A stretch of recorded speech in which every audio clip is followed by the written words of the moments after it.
Bhavnagar LCB police દ્વારા કરચલિયાપરામાંથી 6 શકુનીઓને ઝડપી લીધા। ભાવનગર લોકલ ક્રાઇમ બ્રાન્ચની ટીમ પેટ્રોલિંગમાં હતી તે સમયે બાતમી આધારે કરચલિયાપરા વિસ્તારમાંથી 6 શકુનીઓને 17,430ના મુદ્દામાલ સાથે ઝડપી લીધા।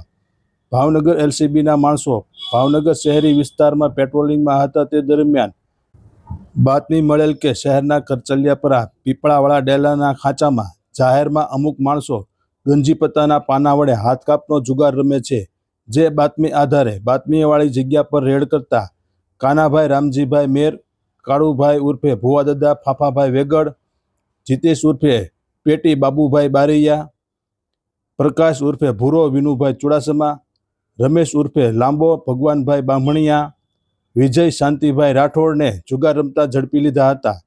તે તમામ વિરુદ્ધ ગંગાજળિયા પોલીસ સ્ટેશનમાં જુગાર ધારા પ્રતિબંધિત ધારા હેઠળ ગુનો દાખલ કરી વધુ કાર્યવાહી હાથ ધરી હતી।